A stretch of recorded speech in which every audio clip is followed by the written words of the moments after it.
ನಮಸ್ಕಾರ ವೀಕ್ಷಕರೇ, ಇಂದು ನಾವು ಹೇಳ ಹೊರಟಿರುವುದು ಇಡೀ ಜಗತ್ತನ್ನೇ ಗೆಲ್ಲಬೇಕೆಂಬ ಮಹತ್ವಾಕಾಂಕ್ಷೆ ಹೊಂದಿದ ಅಲೆಕ್ಸಾಂಡರ್ ಮಹಾಶಯನ ಕತೆ. ಮೆಸಿಡೋನಿಯಾದ ಪ್ರಸಿದ್ಧ ಅರಸ ಭಾರತದಂತಹ ಸಂಪತ್ಭರಿತ ರಾಷ್ಟ್ರವನ್ನು ಆಳಬೇಕೆಂದು ಮಹತ್ವಾಕಾಂಕ್ಷೆ ಹೊಂದಿ ತನ್ನ ಸೈನ್ಯಕ್ಕೆ ಬಲ ತುಂಬಿದ ಪ್ರೇರಣೆಯಾಗಿ ನಿಂತ ಮಹಾನ್ ವ್ಯಕ್ತಿಯ ಕತೆ.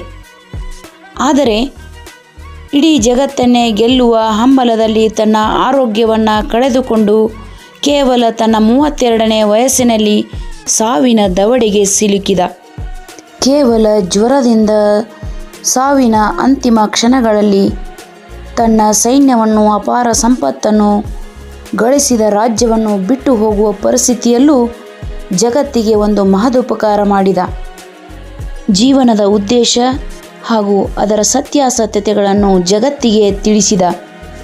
ತನ್ನ ಸೈನಿಕರನ್ನು, ಆಪ್ತರನ್ನು, ಬಾಲ ಸ್ನೇಹಿತನಾಗಿರ್ತಕ್ಕಂಥ ಸೇನಾಪತಿಯೂ ಆಗಿರ್ತಕ್ಕಂಥ ಹೆಫಿಸ್ಟನನ್ನು ಕರೆಸಿ ತನ್ನ 3 ಆಶಯಗಳನ್ನು ವ್ಯಕ್ತಪಡಿಸಿದ. ಮೊದಲನೆಯದಾಗಿ, ನನ್ನ ಶವಪೆಟ್ಟಿಗೆಯನ್ನು ಜಗತ್ತಿನ ಅತ್ಯಂತ ಪ್ರಸಿದ್ಧ ವೈದ್ಯರೇ ಹೊರಬೇಕು. ಎರಡನೆಯದಾಗಿ, ಶವಪೆಟ್ಟಿಗೆಯಿಂದ ನನ್ನ 2 ಕೈಗಳು ಹೊರಚಾಚುವಂತೆ ಜಗತ್ತಿಗೆ ತೋರಬೇಕು. ಅವು ಖಾಲಿ ಇವೆ ಎಂದು ಜಗತ್ತಿಗೆ ತಿಳಿಯಬೇಕು. ಮೂರನೆಯದಾಗಿ, ನಾನು ಗಳಿಸಿದ ಸಂಪತ್ತಿನಲ್ಲಿ ಚಿನ್ನದ ನಾಣ್ಯಗಳು, ಮುತ್ತು, ರತ್ನ, ವಜ್ರ, ವೈಡೂರ್ಯಗಳನ್ನು ನನ್ನ ಹೆಣದ ಹಿಂದೆ ಚೆಲ್ಲುತ್ತಾ ಬರಬೇಕು ಎಂದು ಹೇಳಿದ.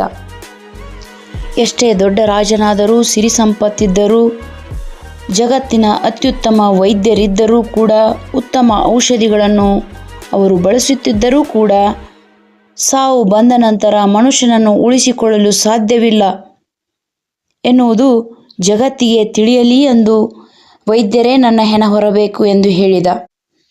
ಎಷ್ಟೇ ಸಿರಿ ಸಂಪತ್ತಿದ್ದರೂ ಅದು ಸಾವಿನ ನಂತರ ನಾವು ತೆಗೆದುಕೊಂಡು ಹೋಗುವುದಿಲ್ಲ ಎಂದು ಹೇಳುವುದಕ್ಕಾಗಿಯೇ ಶವದ ಪೆಟ್ಟಿಗೆಯಿಂದ ನನ್ನ 2 ಕೈಗಳನ್ನು ಹೊರಚಾಚುವಂತೆ ನೋಡಿಕೊಳ್ಳಿ ಎಂದು ಹೇಳಿದ.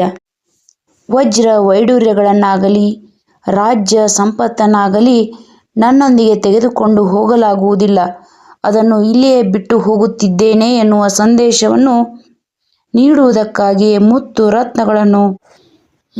ರತ್ನಗಳನ್ನು ತನ್ನ ಹೆಣದ ಹಿಂದೆ ಚೆಲ್ಲುತ್ತಾ ಬರಬೇಕೆಂದು ತಿಳಿಸಿದ.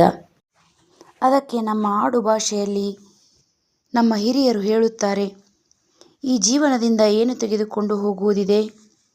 ಮಾನವನ ಜನುಮದ ಸಂತೆ 3 ದಿನದ್ದು, ನಗುನಗುತ್ತ ಮಾಡಬೇಕು ಎಂದು. ಇದೇ ರೀತಿ ದಿನಕ್ಕೊಂದು ಕಥೆಯನ್ನು ಕೇಳಲು, ವಿಷಯಾಧಾರಿತ ಕಥೆಗಳಿಗಾಗಿ ನಮ್ಮ ಚಾನಲ್ ಸಬ್ಸ್ಕ್ರೈಬ್ ಮಾಡಿಕೊಳ್ಳಿ, ಬೆಲ್ ಐಕನ್ ಒತ್ತಿ. Thank you.